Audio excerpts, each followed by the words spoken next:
To those who just came in, we'll be starting in another 4 minutes. So please bear with us a couple more minutes.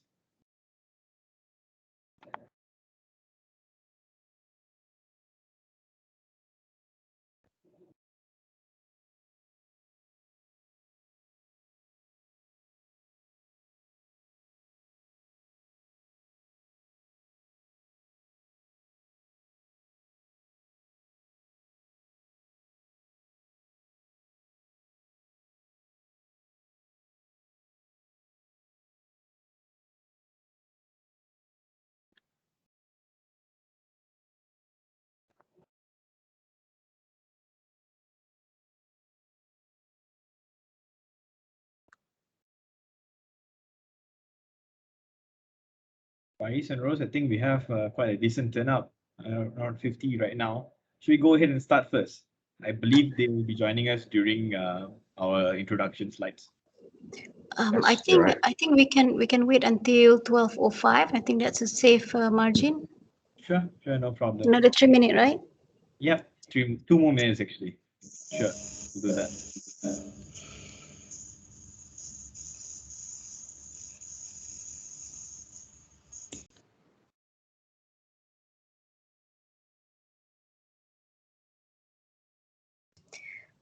Can you remind me, Avinash, when do you plan to take the group photo?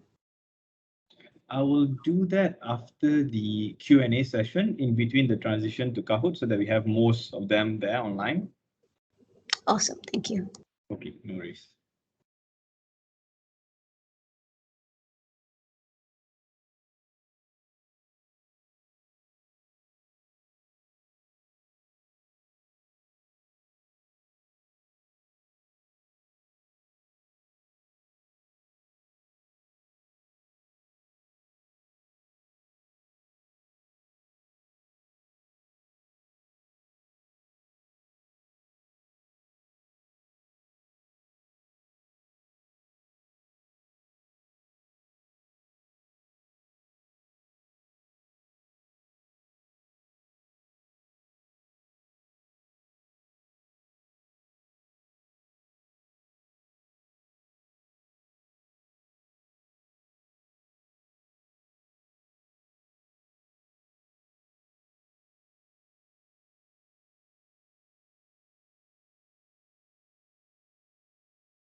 Okay, guys, the time now shows 12:05 p.m., so we'll go ahead and start.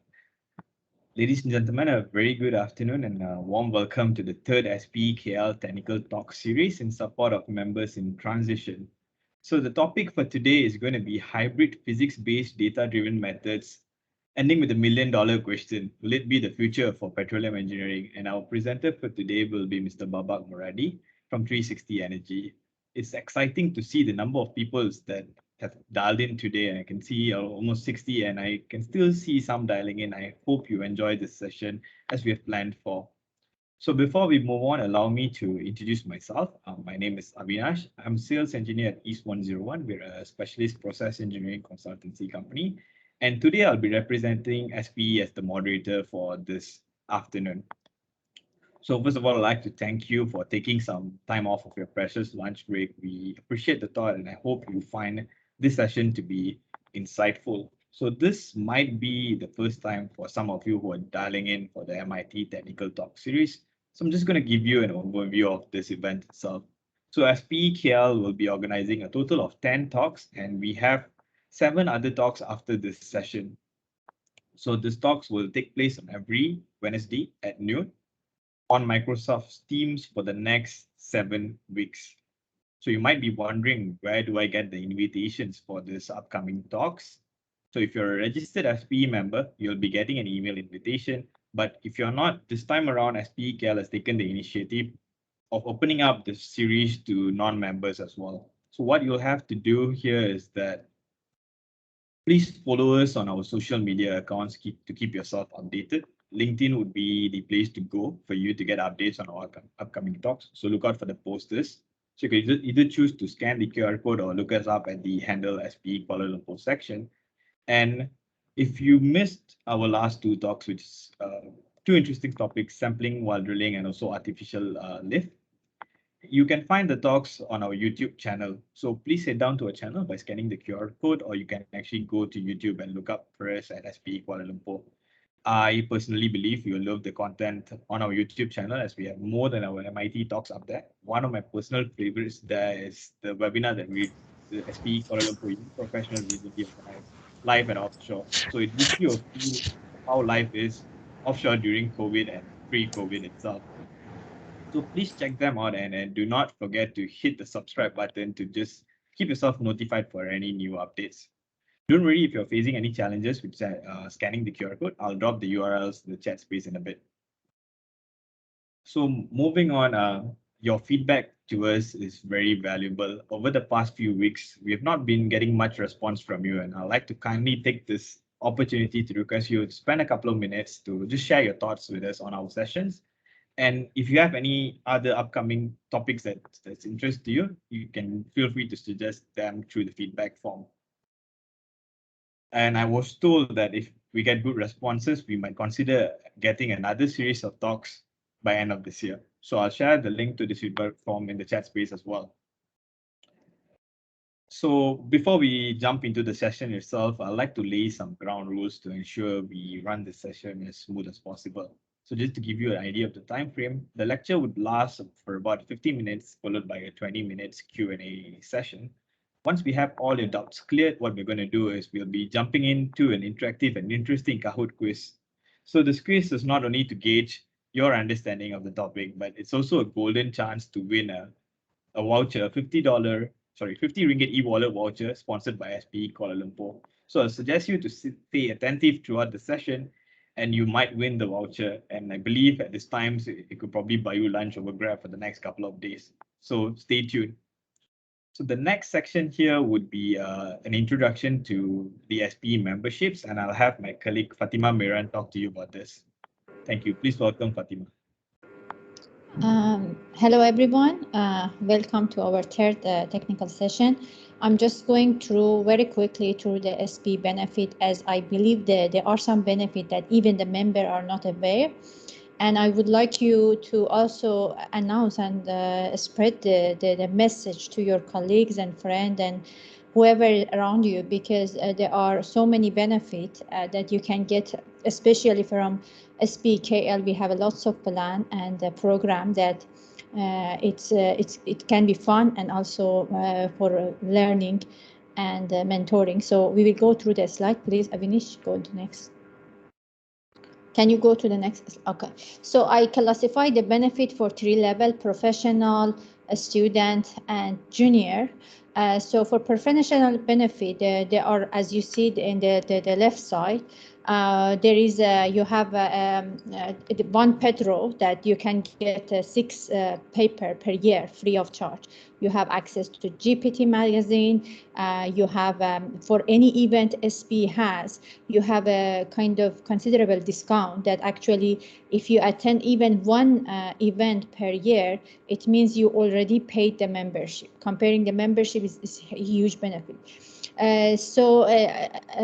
Beside that, you have ability for your visibility. You can actually sponsor some of the event for presenting, for mentoring a student or junior. And on the top of that, there are independent insurance that recently added to SPE member, especially for those that losing their job or they are kind of in the risk, they can apply for that. And the insurance is kind of, you have to be secure, even if you lose a job or if you already lost, then it can be really beneficial. And I think networking is another very, very kind of a strong benefit that you can get. And I think there are some new benefit that added recently by pandemic, specifically for pandemic situation, which I explained in the last slide. Okay, we go to the next, which I explained for a student. A student, we call it free membership. But I think it's very important to tell you that actually is not free, because every member has a cost for SPE. So this is Chevron, actually company, sponsored the cost of all the students around the world. So if you look at the table, you will see 10 USD per each student. But this is covered globally by Chevron, so it's not free, but it's free for you, but in fact it's not free for SP. So we have to use this for a student, especially.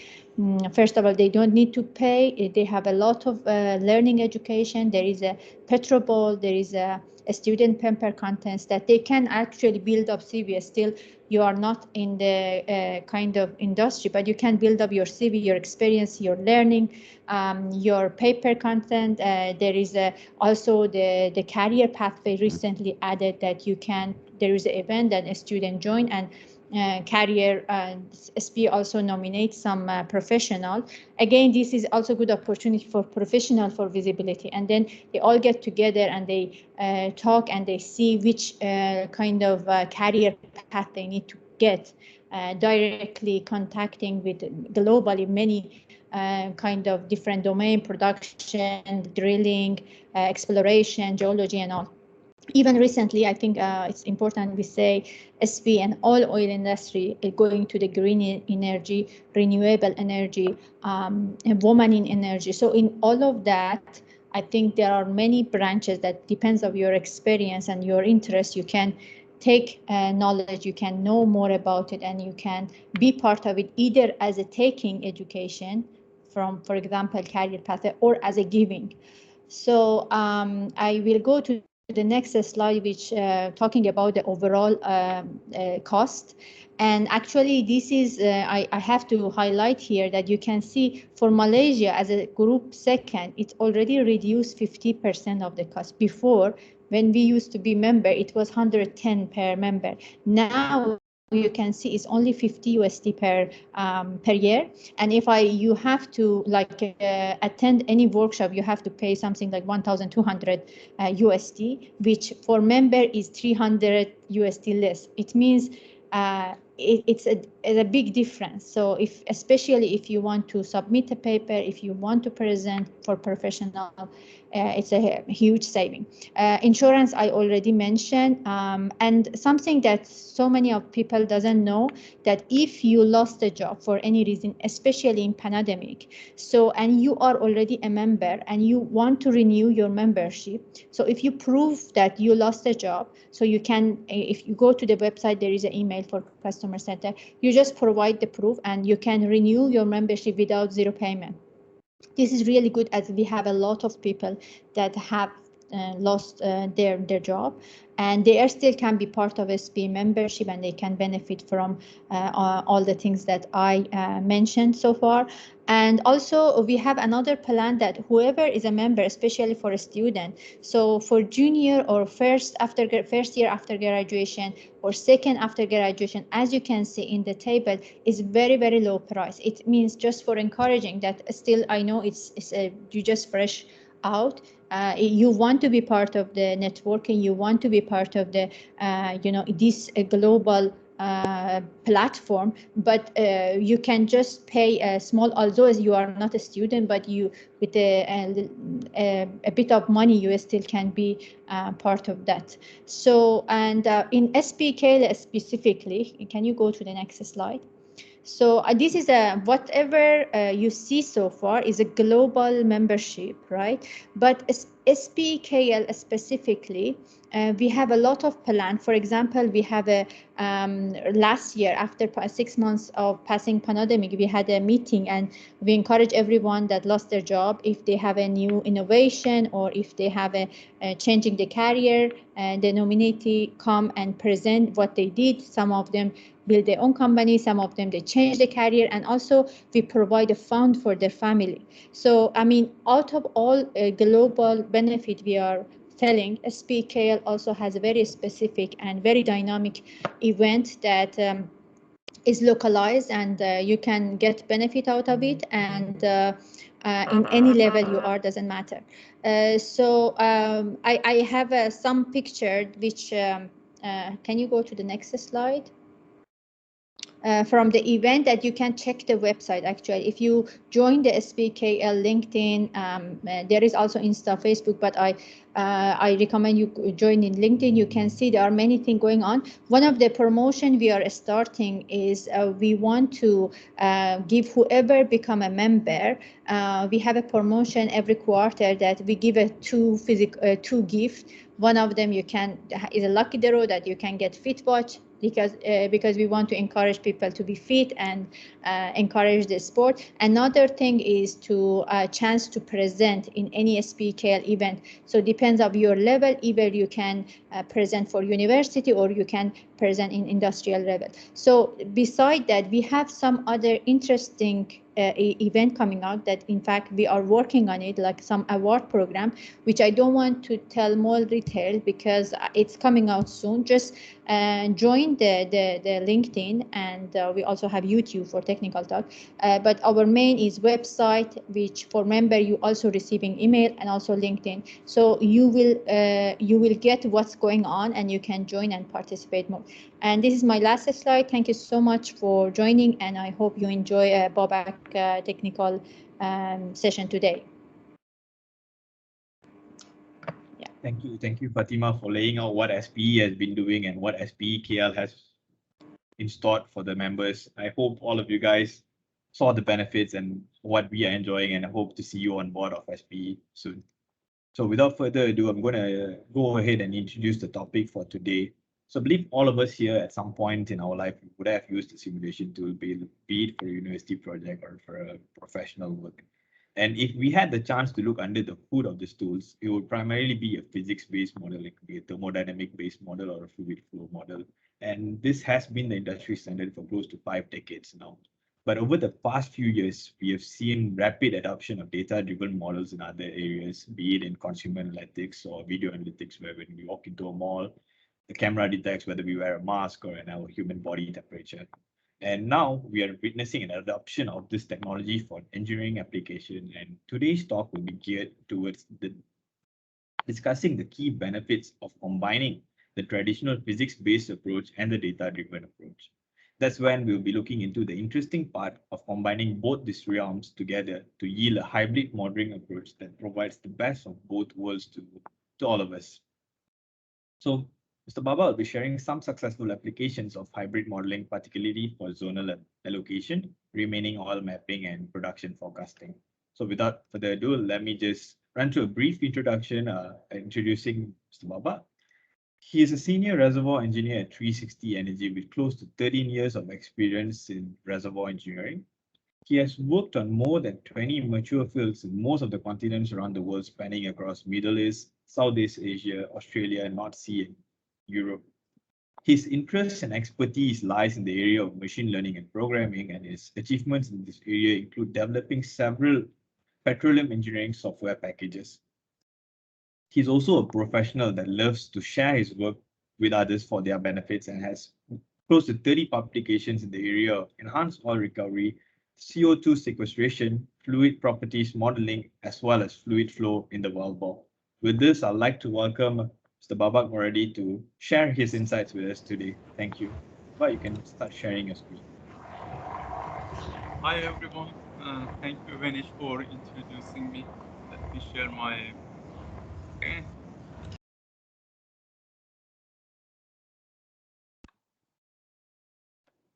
Can you see my screen?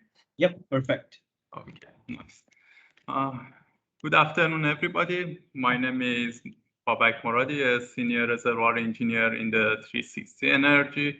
And today I'm going to talk about the hybrid physics-based data-driven methods. During this presentation, I will give you a brief introduction on the data science. I will go through the physics-based and the data-driven models. I will explain why we need the hybrid physics-based hybrid workflow, and I will introduce the three different applications of the hybrid workflow in the subsurface. One is the zonal allocation, the next remaining oil mapping, and the third is the forecasting of the production data by using the machine learning. And at the end, I will go through the conclusion. Okay. Nowadays, almost everywhere we are hearing about the data science. And data science has been used widely in the social sciences because over there we have access to the massive data set.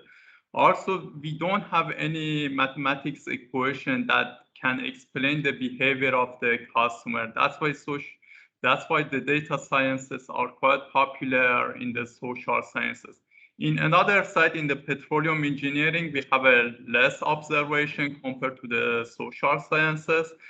Also, we have some ambiguous interpretation. For example, we have a log data, seismic data, and we know the physics quite well. For example, we know the governing equation on the fluid flow in the pros media. We know it more than 50 or 70 years. By the way, these physics-based models are running of these physics-based model are quite time-consuming and costly. That's why petroleum engineers are thinking about the alternative solution.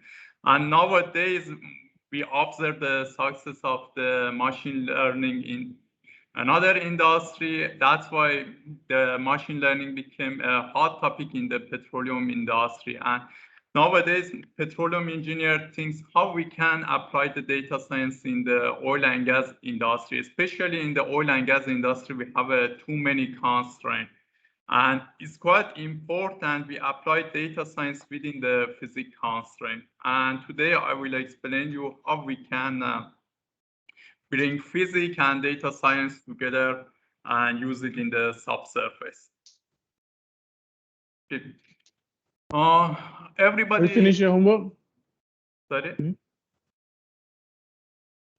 Okay. Everybody is familiar with the physics-based models. We learn it in the university. Okay, when I'm saying the physics-based model, it means we derive some mathematics equation, and by using those mathematics equation, we try to explain the physical phenomena. Okay, physics-based models are quite suitable for extrapolation problems. For example, we can use these models for forecasting, or you can use it for some complex UR method, and you don't need to have some historical data. Even you can apply this physics-based model for a green field.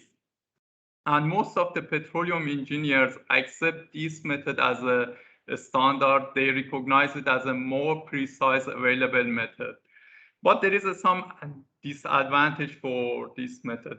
Okay, one of the main disadvantage over there, we have too many unknown parameters. We need some observation sample, and always there is a risk of overfitting. And most of the time we can achieve the history match only for one realization. This one is one of the main issue for physics-based model. Another issue is we need intensive resources. In the general, running the physics-based model took quite a huge time. Normally, they are time-consuming. For reducing the time, we need to use the stronger machine. For example, we need to move our calculation to the server or cloud, and this resulting the extra cost. Besides those, also we need some expert people for running for history match or numerical model. So that's why here I put we need the intensive resources for running the physics-based model. And in most of the time, due to complexity of the subsurface, we don't have a full physics. Always for solving our equation, we need to make some assumption. Okay, recently people talk about the data-driven models. Most of the people knows the data-driven as a black box. However, recently some of researchers try to publish some paper, and they are talking about the explainable machine learning. By this way, they try to show okay, the data-driven is not the black box. And most of the time we assume the physics is inside the data when we use the data-driven, because over there we don't have any physical model for solving our equation. That's why we assume the physics is inside the data. So data is quite important for data-driven models. And the main advantage is we can use it as a second opinion to physics-based model. For example, you are going to drill the offshore wells. The offshore wells cost you more than 50 million, actually several millions dollars. So always we need some confidence, and we can use the data-driven as a second opinion to reduce the risk actually. In terms of resources, these methods are quite light, they are fast, that's why we can continuously update the models. Now, okay, when you have a physics-based model, if you want to use the physics-based model for history match, each time it takes us around 6 months, 1 year, and it's quite difficult to update them regularly. But here, every day or every month, we receive the new production data. We can update our models updated and keep it continuously updated. By the way, for constructing the data-driven models, we need a massive data set. And as I mentioned, these type of methods are quite depend on quality of your data. And defining the physical constraint in the data-driven sometimes is quite challenging. This one is one of the main disadvantage of the data-driven models. For example, you want to predict the saturation. There is a chance that your model produce saturation higher than 1 or less than 1. Or if you have some liquid constraint at the field level, there is no guarantee that your machine learning can satisfy those constraints. By the way, there is some method that you can apply some of those constraints, but it's quite challenging. And there is the issue of the extrapolation. For example, if we want to have a water flood modeling by using the data-driven model, in the historical part, we must have a water flood, else we cannot use the data-driven to study the water flood. So any phenomena you want to study, you must have some historical data. And you cannot apply this method for green fields because over there you don't have any data. Else you use the neighborhood fields data. And there is a limited ability for explaining the phenomena. As I mentioned, there is no physical equation. That's why it's quite difficult to explain or discover the physical phenomena. Okay, for overcoming these challenges and leveraging the benefit of both worlds, we come up with the hybrid workflow. Here in the hybrid workflow, we try to use the physics-based and the data-driven model together.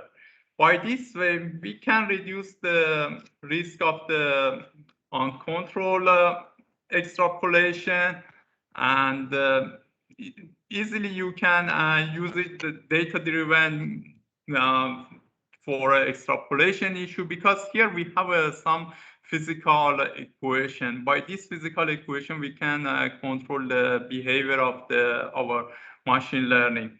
Also, you can use it for applying the constraint. Another benefit of this hybrid workflow is by using this physics-based model or reduced physics-based model, we can generate this new data set, and we can use this data set as an input of the machine learning. By this way, we can improve the quality of the output from the machine learning. During this presentation, I will explain how we can generate the new data set by using the reduced physics-based model and use it as the input of the machine learning to predict a better forecast for us. And as you can see here, we have both physics and the database model. That's why we have a better option to visualize and discover some of the physical phenomena. The first example that I'm going to talk about about the application of the hybrid workflow is the zonal allocation. Zonal allocation is one of the most common issue in the Malaysia and Asia Pacific, because here we have most of the time we have a stacked reservoir, and one well drilled through the several layers, and that will produce simultaneously from all of those layers. And it's quite important for reservoir engineers to know how much we are producing from each layer. This one is quite helpful for reservoir management and surveillance. So for knowing how much we are producing from each layer, normally we run the PLT, but PLT is expensive. We cannot run it regularly, and even sometimes we cannot run the PLT for all wells.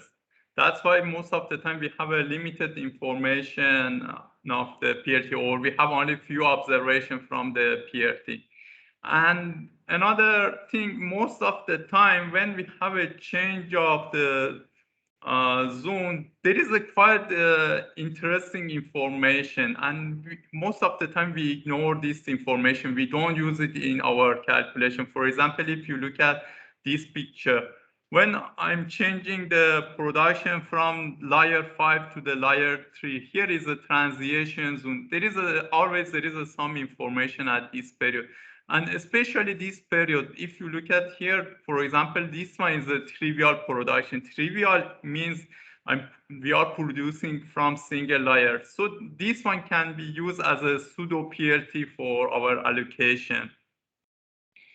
And one of the most common methods for allocation is based on the split factor. We have a split factor based on the permeability times thickness, or KH, or maybe we add the pressure, we call it the KHP, or we add the delta P, we call it the KH delta P. These methods are most common used method in the industry for zonal allocation. But sometimes this method result in the unrealistic allocation. Here in the next few slides, I will show you in one of the field, by using the KH allocation, the engineer got more than 50% for recovery of one of the layers. And we know in the reality, this one is impossible. So when you have an unrealistic allocation, of course, it causes some misleading in the reservoir management.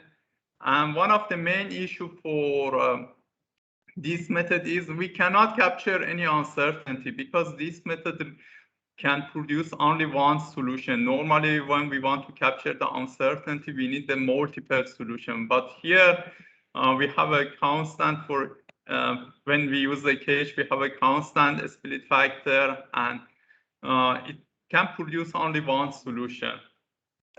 That's why here in the 360, we come up with a new idea. We call it the advanced allocation for zonal production.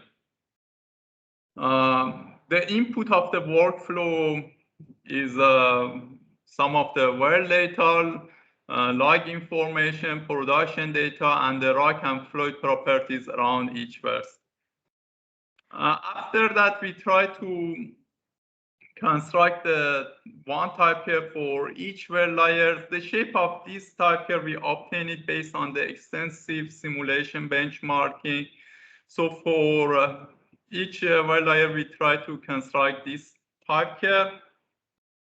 Some PLT information or some zonal changes, we can use it as a constraint in our type here. And at the next step, we go to the objective function.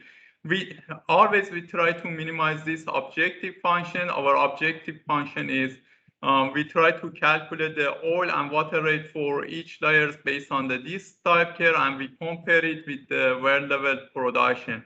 And if this objective function achieves to the 0, it means our loop has been converged. Else, we use some stochastic search engine to minimize this objective function. And this workflow resulting multiple realization, because with different shape of the type here, we can minimize this objective function. Here I haven't put any equation because I try to keep my presentation as a high level and general. But if you are interested, I can explain the workflow in the more detail after this session. Okay, as I mentioned, this workflow resulting multiple solution. And one of the main question is how we can combine the result for a different verse. For example, look at this field. We have a 10 verse. For each verse, we pick 5 solutions from that workflow. If we want to combine all the results together, we come up with the 9 million solution.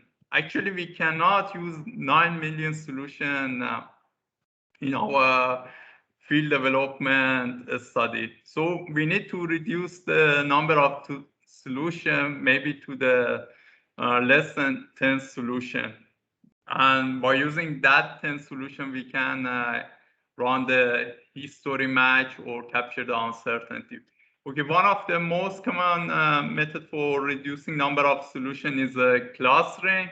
Clustering is based on the data science, so we try to recognize the closest solution and pick one of them as a representative of that cluster. So by this way, we can reduce the dimension of the solution. Another thing, we can apply some physical phenomena to reduce the number of the solution.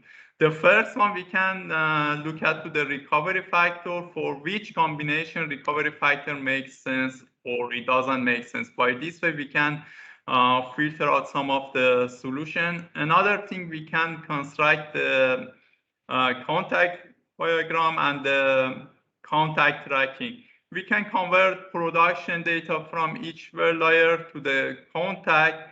And as a next step, if we have some trivial wells near to our wells, we can compare the contact of these two wells. As these two wells are close to each other, the contact must be almost the same. If the contacts are quite different, it means we must ignore this solution. And here again, we have some physics-based equation for converting the production data to the contact and comparing the neighborhood wells contact.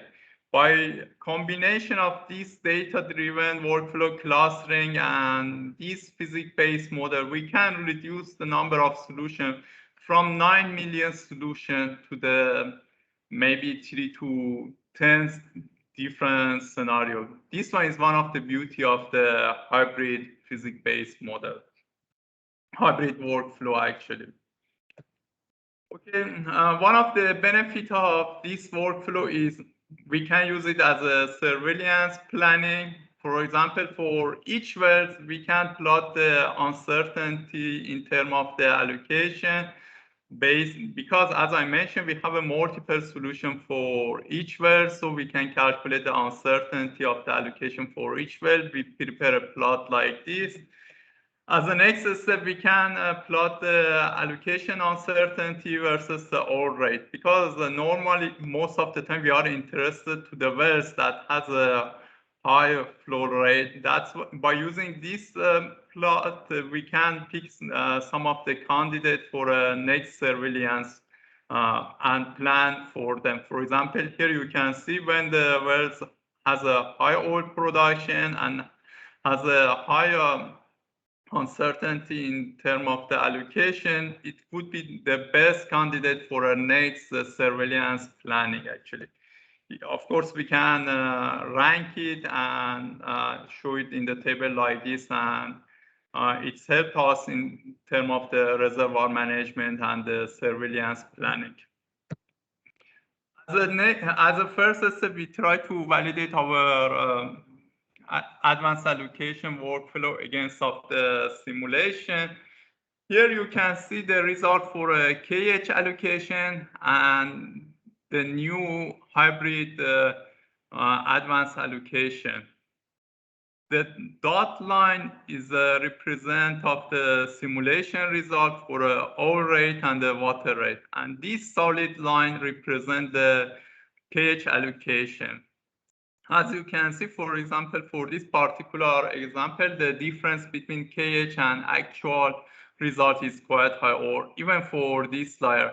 But if we use the advanced allocation, you can see there is a fairly nice match between the actual and the advanced allocation. This solid line and the dashed line almost are matched together. And here is one of the real field example of this workflow. And this field is located, this example, I got it from field located in the Asia Pacific.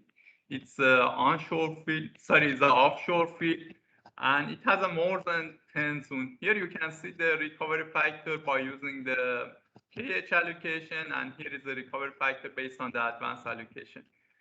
I prepared this table. As you can see, for example, for zone 3 and zone 9, we have a quite low recovery factor and quite high recovery factor respectively. And we know this one is an unrealistic result. We cannot have a 98% as a recovery factor. It's almost impossible.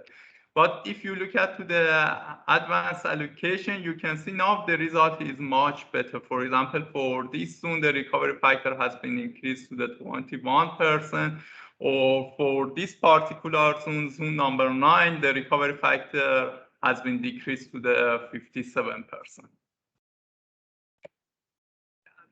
Next example, we applied the hybrid workflow for identify and quantify the remaining oil in the mature fields. One of the main questions for reservoir engineer is where is the remaining oil? At which area we must drill the infill wells? How much oil is there? And if we drill the wells, how much we can produce from that area? Those questions are quite challenging. One of the solution is running the numerical simulator and using the history match workflow. But running the numerical simulator is quite time consuming. We need to spend intensive resources, and it became quite costly. And as I mentioned at the first few slides, we cannot update it continuously. That's why here, again, we come up with an innovative workflow for LTR, or locating the remaining oil in the mature fields by using the hybrid workflow. The input of this workflow is almost similar to the conventional numerical simulator. We need some production data, some Gmaps, log information, and if you have a 4D seismic information, it would be great. We can use it as a constraint inside this engine. As a next step, we try to convert the production data of each well to the saturation at the well location. By this way, we know what is the saturation at each point that we have a wells. Here we can capture the heterogeneity at each well levels. For example, we can use some fractional flow that capture the heterogeneity. And one of the most common method, we call it the KH. Based on the KH, we can fill the different layer of the reservoir. So first water fill the high perm area, and after that it will invent the low perm area. By this way, we can capture the heterogeneity at the well levels. As a next step, we try to calculate the flow potential based on the fast matching method. Here we can recognize where we have a high perm area and where the water must move faster. We use a search engine to calculate the saturation across the maps, and we have two or three constraints here for our search engine. One is saturation at the well level. So any maps that this engine produce must match this fractional flow saturation, because this saturation is coming from the production data. So we use this saturation as a local constraint. Another local constraint can be 4D seismic, because we can convert the 4D seismic information to the minimum and maximum SW, and we can use it as a constraint inside the engine. Later on in the next few slides, I will explain in more details how we can use the 4D seismic as a local constraint in this engine. And also we can use the material balance as a global constraint. Any maps that this engine produce must satisfy the overall material balance. So as you can see now, we have a few constraints for engine, and engine try to produce some saturation map or a SOID map for us. And running this workflow is quite fast. The output of workflow will be similar to the conventional numerical simulator, but they can produce in much faster time frame. For example, we done a study for a field located in Malaysia. Running the numerical simulator took us around 7 hours, but running this workflow only took us 5 minutes. So here we can run the multiple realization. If you have uncertainty in the allocation, you can bring it here and run this workflow, for example, a few times for capturing the effect of the allocation on your remaining oil map. Or if there is some uncertainty about the geology, for example, you don't know exactly where is your high perm area, or there is an uncertainty about the sealing part. You don't know there is a fully sealing or partial sealing. So you can run this workflow multiple times and get the different maps. At the end, you can combine these maps together, and you can come up with the range of the remaining oil maps in terms of the P10, P50, P90. For validation, as a first step, we try to use some simulation cases as a benchmark. As a next step, we apply it in the real field. For a real field, we compare it against of the simulation. Here is a SPE paper. If you are interested, I can pass it to you. We done the two different comparison, one for reservoir located in the South Asia, and another one huge reservoir located in the Middle East. And as a third one, we done some post-drilling benchmarking. We try to compare the output of this workflow against of the post-drilling result. During this presentation, I will show you this benchmark comparison. Here you can see one of the application of this workflow in the North Sea. This field has a more than 40 producer. It produced for more than 20 years. And the recovery factor already is above 50%. And we have some 40 vintages for this field. Here is the initial time step for the field. We try to calculate the remaining oil maps at the different time step based on the this new hybrid workflow. Here you can see the result. Here is a next time step, and end of the history match. Now you can see by using this map, we can come up where is the remaining oil. For example, most of the remaining oil now for this field located here or here, some area here, and maybe this area of reservoir and this area of the reservoir. When you see the yellow color and the red color, it means still we have too much oil has been left, and there is a chance for drilling the new infill wells. By using this workflow easily, you can make some polygon at this area and calculate the amount of the remaining oil map. And later on, I will show you, we can use the machine learning and apply the machine learning technique to predict the performance of the infill wells. So by this way, you can predict how much you will get if you drill the infill wells, for example, at this area of reservoir, how much you will get if you drill the wells at this area of the reservoir. Here is a comparison between the output of the hybrid workflow against the 4D seismic. This map is a change of the water saturation. As you can see, when the 4D tell us there is a huge change in the water saturation, you will see the same thing in this map. These two maps are quite fairly consistent each other.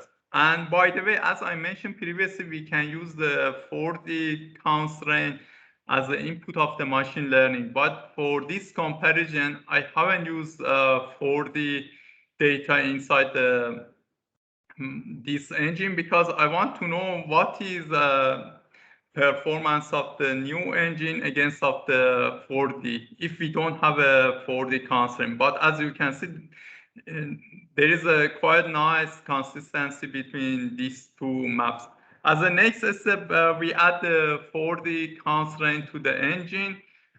We try to run several scenarios based on the new workflow. Oh, by the way, here is the workflow for adding the 4D seismic information as a local constraint to the Lcro engine.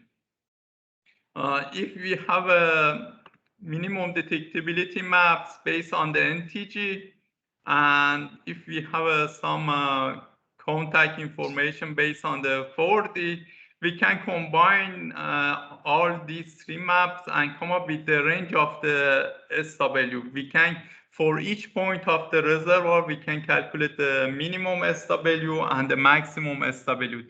And we can use it as a local constraint in the engine. So any saturation that this engine produce must be in the range of these two saturation.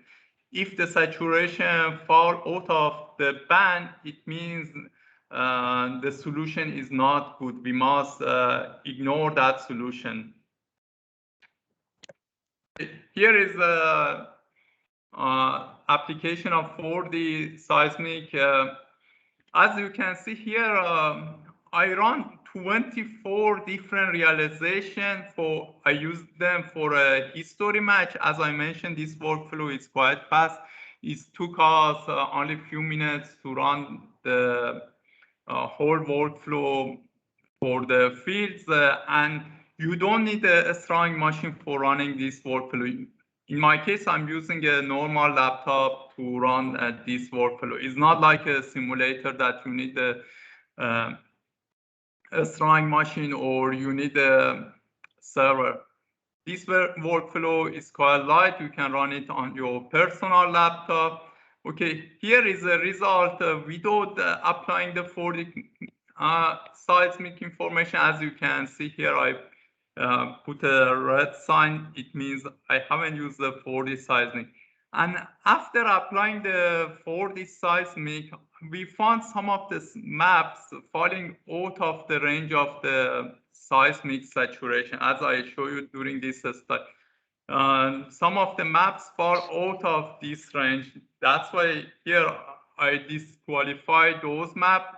Only 16 map has been passed, 15 maps or 50 realization past the material balance, fractional flow, and 40 seismic constraint.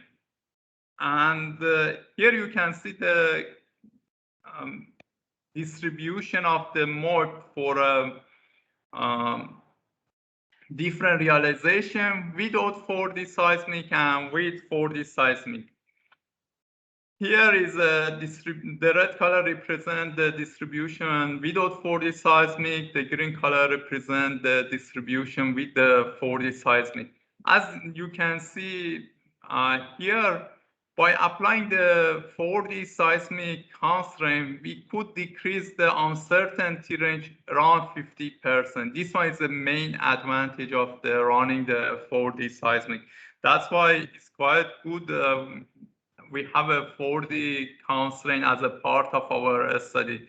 But as you know, using the 4D constraint in the normal history matches or using it in the numerical simulator is quite challenging. But here, by using this hybrid workflow, easily you can use this 4D information as a part of input and decrease the uncertainty range around 50%. Also, this workflow can suggest you when is the best time for running the next 4D seismic, because this workflow can produce the saturation maps for you. You can run it in the forecast mode. When you see the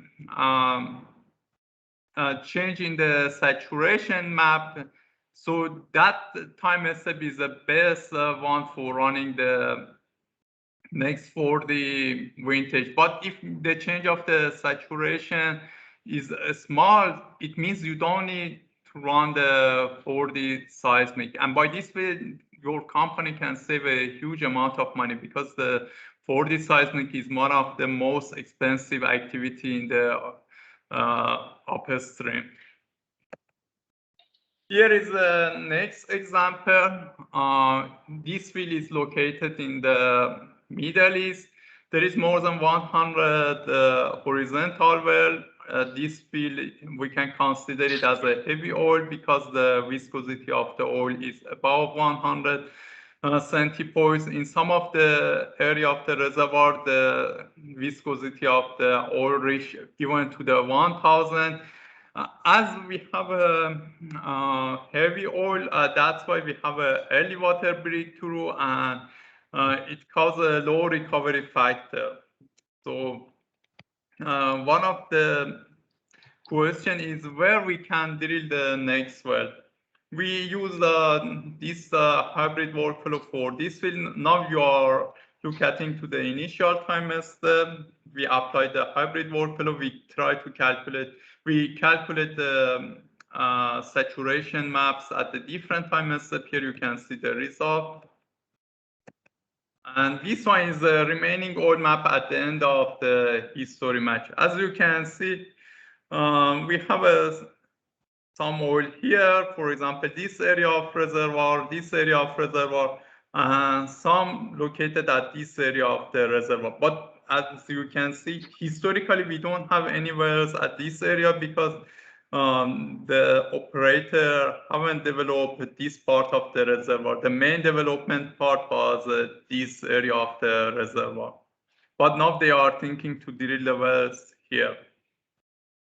We run the multiple scenario for this field, we run, I think, more than 30 different realization.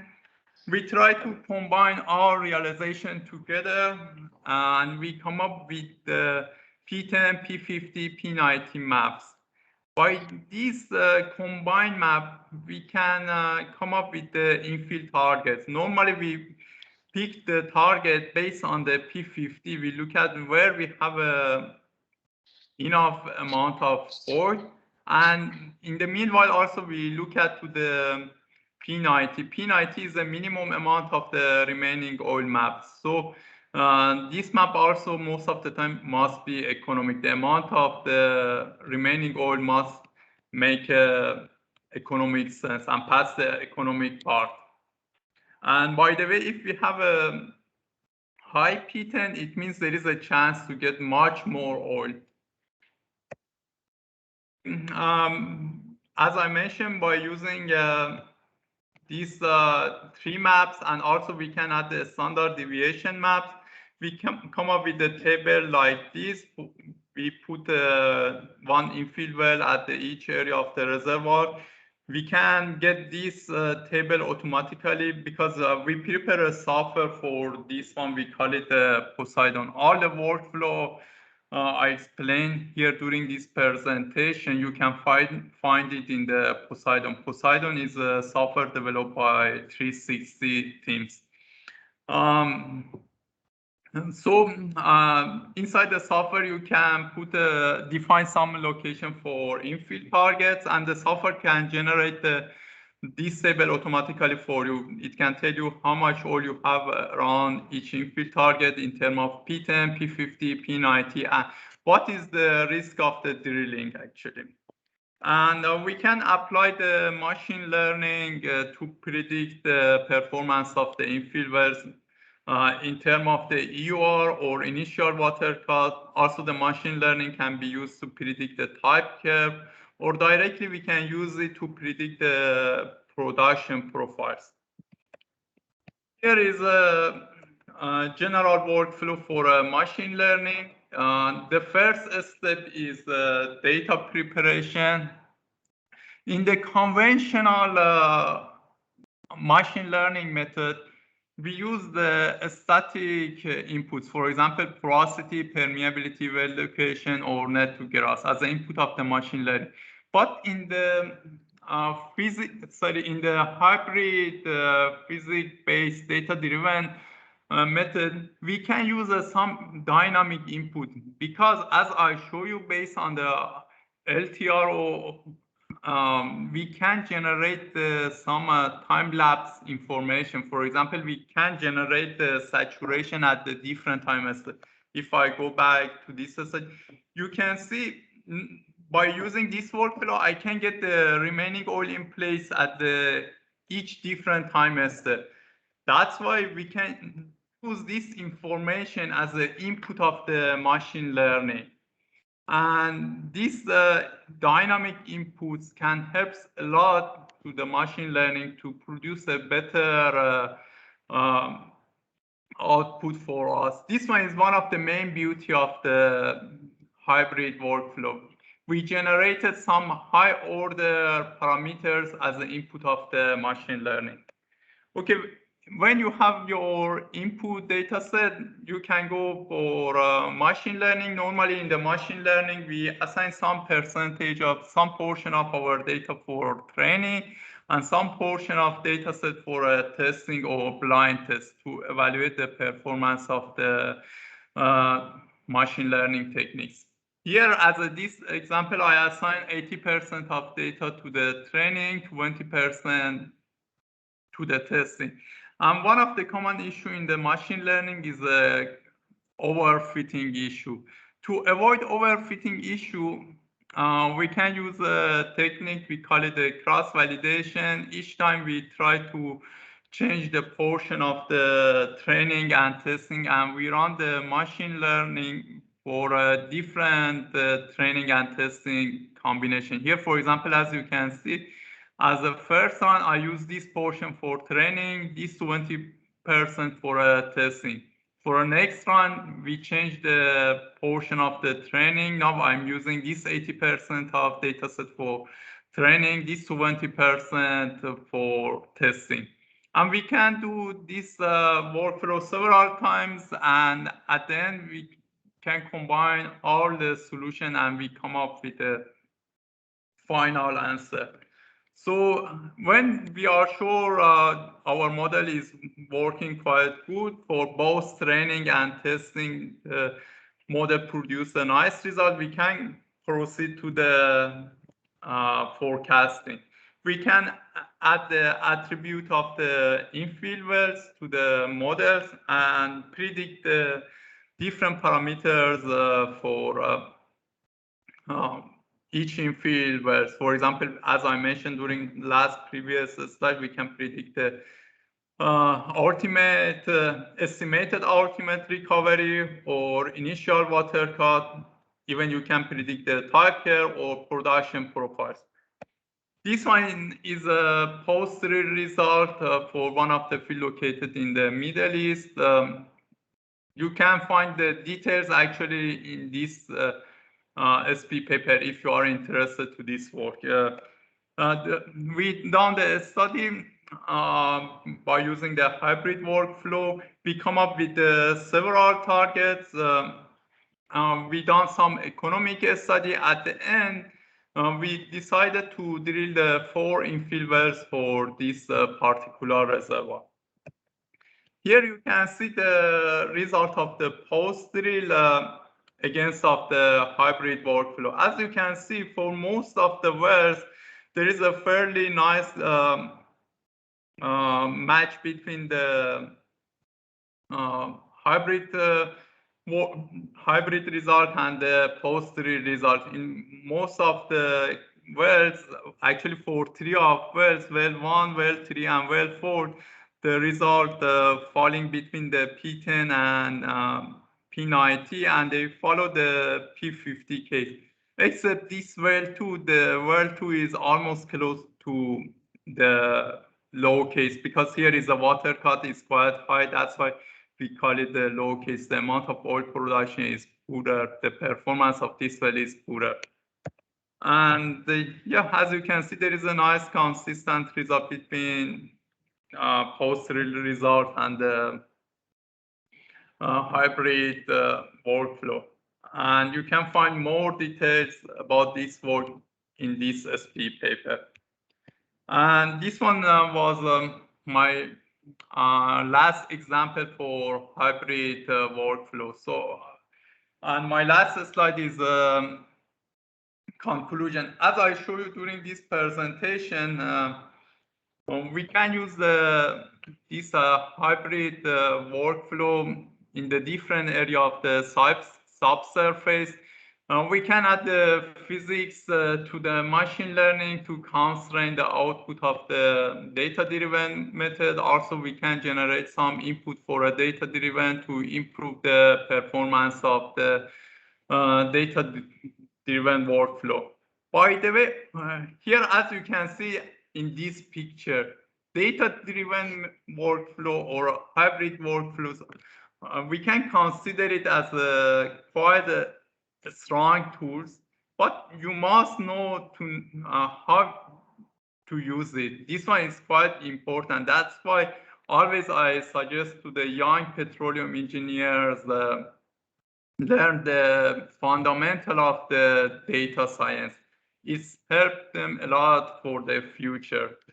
And as I show you, using the hybrid workflow for mature fields can speed up the calculation, unlocking the remaining oil potential by using this hybrid workflow is much faster, and it costs the operator much less, especially at this moment, because most of the operator wants to save money or reduce the cost of the study. And as these workflows are fast, we can run the multiple realization, and by this way we can capture the risk with the more confidence. And last thing is reduction of the CO2 emission. One of the hot topic in the world nowadays is net zero CO2 or CO2 emission. Okay, if we want to run the numerical simulator, most of the time, if we need to run it for several cases, we need to run it by using the S-Rank machine or run it on the cloud. Normally for cloud, we need a huge amount of electricity, and at this moment, most of the electricity coming from fossil energy or fossil fuels. But as I mentioned, running the hybrid workflow is quite light. You can run it in the in your personal laptop. That's why you produce less CO2 fingerprint, and you are helping to the environment. And this type of technology, hybrid workflow, can be a core as a digitalization, because most of the company are talking about the digitalization. You can use this hybrid workflow to monitor your reservoir real time. You can update your model continuously. At the end of each month, you can update your remaining oil map and visualize where is your oh yeah, this one is all about the hybrid workflow. Thank you for your time and consideration. And at the end, I would like to say special thanks to the SPE KL for giving this opportunity to me. Thank you, everybody. It was an honor having you to share insights with us. I think you've very nicely summarized some of the applications, the valuable applications that the hybrid workflow can provide to the realm of reservoir engineering. And I have a couple of questions here lined up for you. Let's go ahead and take them. Are you okay with that?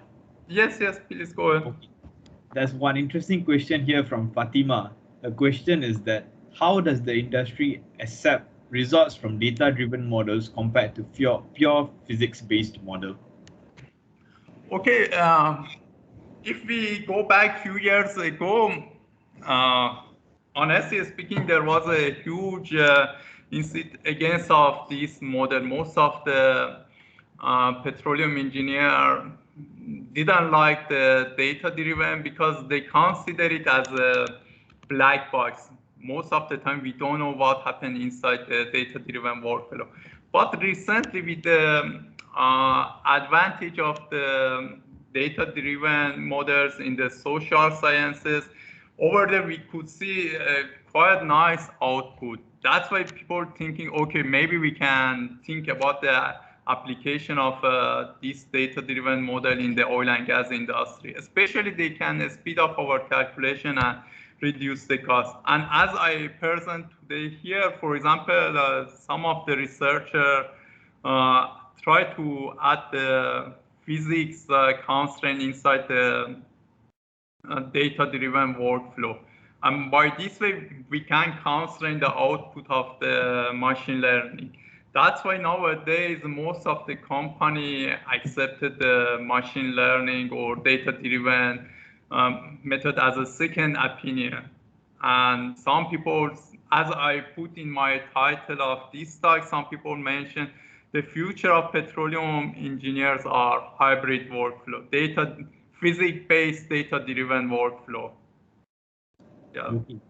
Great. Thank you for the answer, Babak. Sure. So, first question on that was, how does Asia respond to data-driven model? And additional to that, she's asking which country uses the data-driven models the most? Okay, honestly speaking, unfortunately, Asia is quite slow at least oil and gas industry of Asia is quite slow in terms of adopting the technology and digitalization. In my case, I can see a huge interest in the US and the North Sea. For example, now in my case, I have several projects at this moment in the North Sea. And people over there are quite interested to this type of workflow, this hybrid workflow, because they can see how this type of workflow can reduce their costs. And nowadays, also, most of the big operator in the Middle East also try to move to the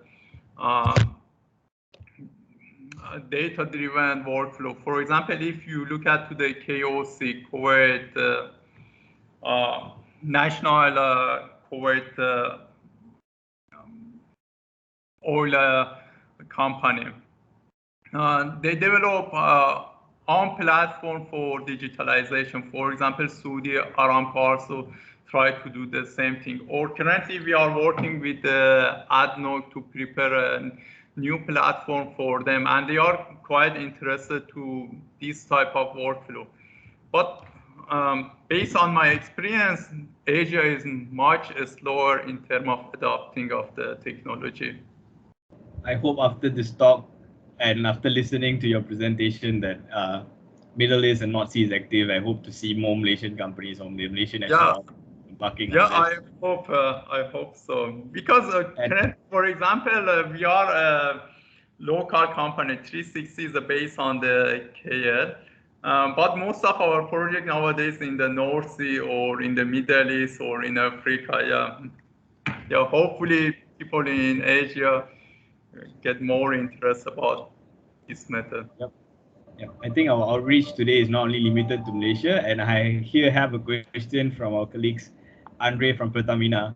He would like to ask a question on your slide about the data-driven disadvantages, which is limited ability to explain or discover underlying physical phenomenon. His question is, what is your opinion on the explainable AI or artificial intelligence, which is trending nowadays? Because based on the literature of this method, it is in contrast with the black box modeling strategy.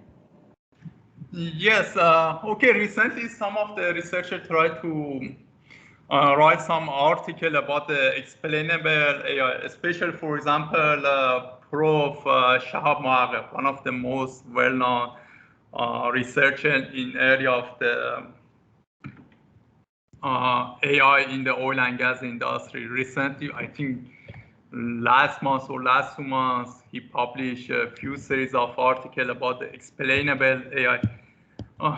But as my personal opinion, it's quite difficult to use the AI to explain the system. For example, you have a chemical flooding. How you want to explain the physics based on the AI? In some of the cases, it's possible. For example, by using the fracture, if you want to plot when you have a fracturing, and if you use the tornado plot, you can find impact of each inputs parameter on your fracture length. This one is okay for simple visualization. You can use the AI because you have access to the tornado plot. Each time you can change your input and see what is the impact on the output. But for a complex phenomenon, it's quite difficult to use purely AI as an explainable tools. That's why you need to add the physics to the AI. But nowadays it's quite a trending topic, explainable AI. And people are working on it. And hopefully in the future, we improve this area because it's quite important. We come up with the AI that helps us to explain the physical phenomena. Okay, great. Thank you for that, Babak. Andre had another follow-up question as well. He was asking if there are any conditions where it is only sufficient to perform a full data-driven model without supplementing it with a hybrid physics-based model.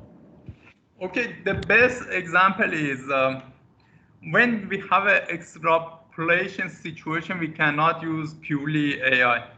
Assume you have a field and you want to drill the infill wells in some area of the field. And over there you have a fault and you are not sure that fault is open or closed. If you don't use the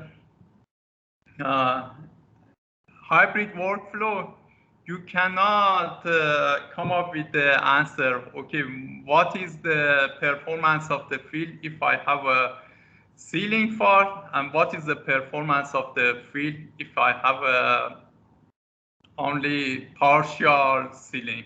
So when we have an extrapolation issue, you cannot use the purely AI.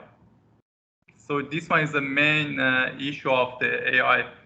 I can give you a more example if he wants. Why we cannot use purely AI in the oil and gas industry.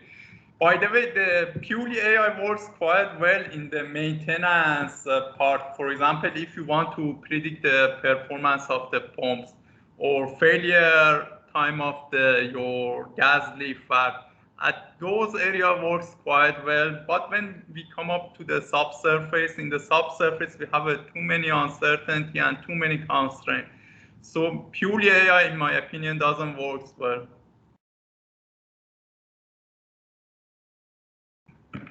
Yeah. Okay, great. We still have many interesting questions coming in, and there's also calls for you for them to understand further about Poseidon. But due to time constraints, what I'm going to do here is I'm going to compile all these questions to you, and we will be responding to the attendees via email. So attendees, hold your horses. We will get back to you as soon as we can. Yeah, So, it would be great. And maybe people can email me. Here is my email. If they have some question, they can directly drop me a message. That would be a great idea as well. I think they can just copy your contact details and get back to you. But in the meantime, we will also collect the questions on behalf and get it over to you, Babak. So what we're going to do next is, before we go on to the Kahoot quiz session, I would like to request all of you to turn on the camera so that we can get a group photo for memories. So what I'll suggest is for you first to gather in the together mode. You can actually find that by clicking on the three dots on beside your video icon. Okay, I have some members turning it on. Thanks.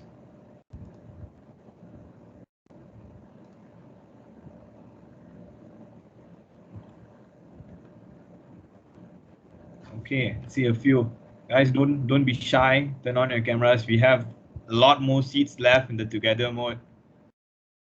I think we have a lot here today. Okay. Okay, I'm gonna give you guys another minute to come on.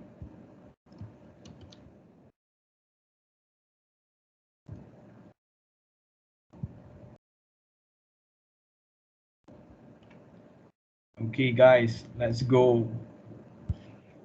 1, 2, and 3. Smile. Okay, I'm gonna get another shot. Give me a minute. Okay, let's go for the second one, and this I'll suggest you to do some freestyle. Okay, 1, 2, and 3. Okay, great. We have your photos here. Now let's move on to the Kahoot session. Just give me a minute for me to get my screen online.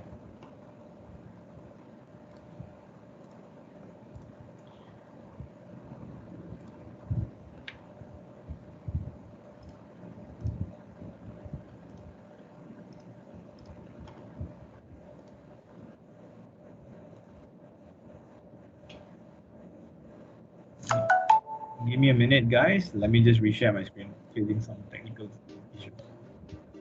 Okay, you guys should be able to see my screen. Can you guys confirm? Yes, with sound is good. Okay, perfect. So what I need you guys to do is to head down to www.kahoot.it and type in the game pin. So this is the chance where you get to win 50 ringgit from SPE Kuala Lumpur. So I'll ask you all to join and make the session as interactive as possible. Okay, I see some names here. Okay, people are coming in.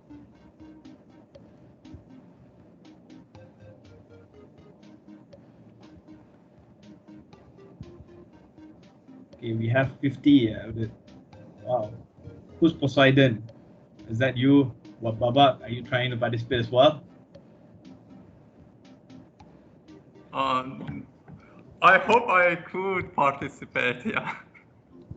I wish. I'd like to win a prize. But if you win, we won't pay you. We'll pay it to the second one. Oh my god. Not fair, Baba. You created Okay, the maybe I can participate during the next talk. I'd like to win a prize. Definitely. We'll look forward to the next talk. Yeah. Okay, guys. Anticipating more enthusiasm from you guys. We have around 50 online. Okay, I see some numbers coming in. Oh no, we don't need Spanish flu now. Already suffering from COVID. Avinash, I think people are not so hungry this time around because we don't have nasi goreng and hot dog like last time. Yeah, I think that's more attractive given the lunchtime. So I'm gonna give you guys another 1 or 2 minutes to join in, or not we're gonna go ahead and start. I think most of us here are starving. I'm personally starving. Hey guys, why don't you take this last chance to join? I think the 50 ringgit is pretty attractive. Last me for a few days of lunch. Yes, someone echoes my feeling. I'm starving as well. Okay. Rose, do you think you should go ahead and start? Or do you want to give for another few minutes for them to join in? I leave it up to you. I see there's only 70, so there's less competition. It's not, and there's like 50 out of there. Okay. This question not going to be long. It's going to be about 11 questions. Yep, it's going to be 20 seconds each, so I don't anticipate it to be long. So we start in another 2 minutes. Let the guys join in.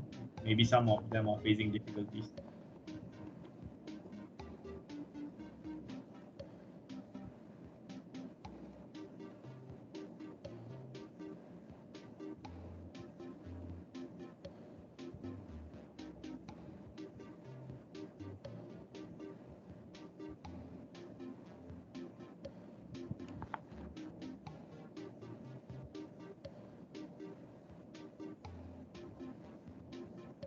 Okay, we got 2 more participants coming in.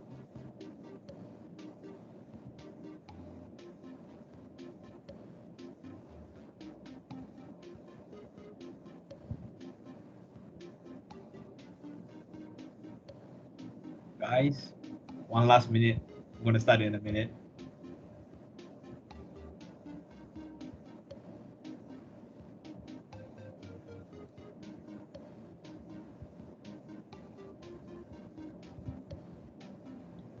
Okay, we'll start in a minute. I'll suggest you guys to have your fingers on the phone because in Kahoot, the essence is time. As long as you're fast, you're going to win. Okay, I think it's about time for us to start. So get ready, guys. We have 11 questions and you will have 20 seconds to answer each of these questions. So yeah, let's just jump right into it.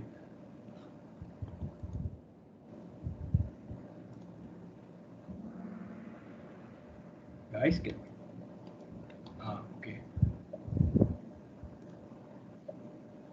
There's some lag. Hope you could see the screen. Which models have been accepted as a standard in the oil and gas industry? There's going to be 4 answers. 3. Physics-based models, data-driven models, physics-guided data-driven models. See answers coming in. You have 10 more seconds. 2 more answers. 3 more answers. Yeah. Okay. Okay, 12 of you all got it right. Okay, Hello is leading us in this first question. Now let's move on to the next one. Fortunately, there's some lag on my end. I'm sorry about it.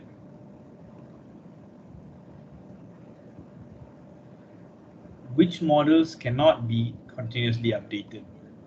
It's either physics-based model, or data-driven model, or physics-guided data-driven model. The catch here is that it cannot be continuously updated. Okay, 3 more answers. Okay. 14 of you got it right. Okay, we've been seeing some increasing numbers of correct answers. Oh, hello. In third place on. Okay, James Bond is up. Okay, the next question, the third question. Which method is fast and can be used for extrapolation problems? It's either going to be physics-based model or a data-driven model or the physics-guided data-driven model. Okay, 8 more answers to go. Okay, people are answering fast. Okay. Okay, only 8 of you got it right this time. Tough question.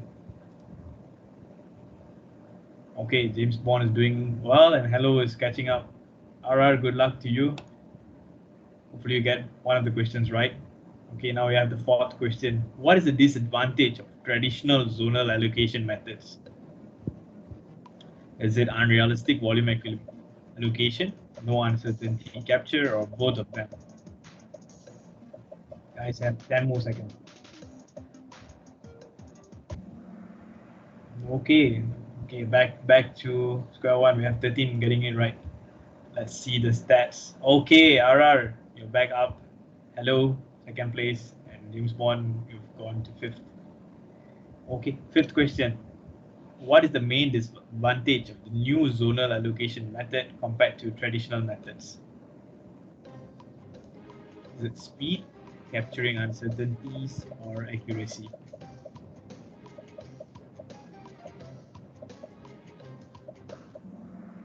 Okay, fantastic.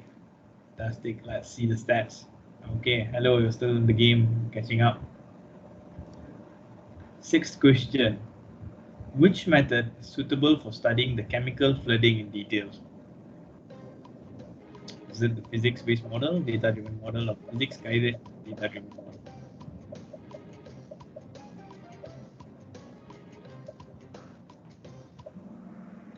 Okay, got 50-50. So physics-based model is the best for chemical flooding. Wow, RR, you're doing a good job. Okay, now it's time for true or false questions. Must users define the strength of the aquifer as an input for the hybrid LTRO workflow?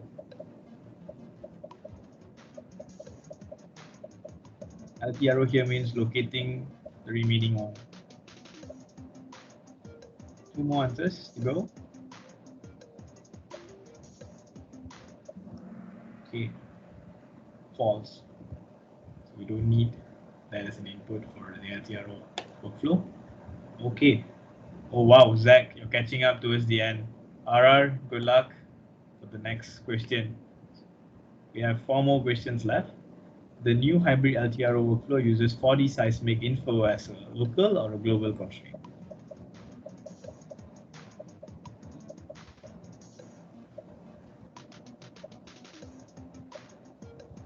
More answers with 5 more seconds. Okay, so it's being used as a local constraint. Congrats to those who got it right. Okay, Zach is still leading. RR, you still have a chance.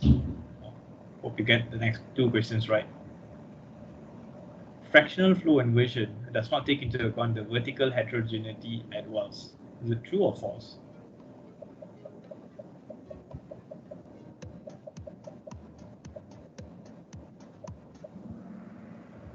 Great, but most of them got it right. Okay, I think Zach is going to be the winner if he gets the next question right. Oh, we have 2 more questions actually, so yeah, still have a chance. The new hybrid LTRO workflow handles 3-phase system, oil, water, and gas. True or false?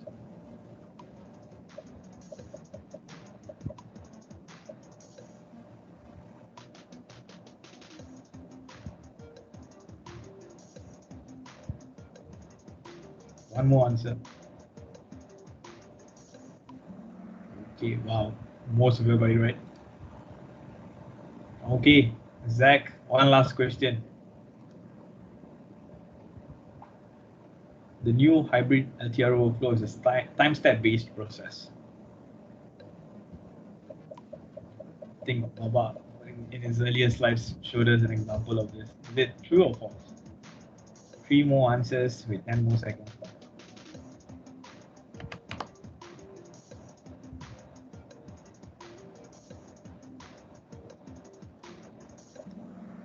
Okay, most of you got it right. Now let's take a look at the podium. In the third place, we have hello. Second, RR. And first should be Zach. Congratulations, Zach. Please stay on after this for you to collect the 50 ringgit gift voucher. We end the session. This is just a couple of reminders. I hope you guys enjoyed the session today. There's going to be the feedback form which I sent earlier in the chat space. Feel free to drop your thoughts and share your thoughts with us.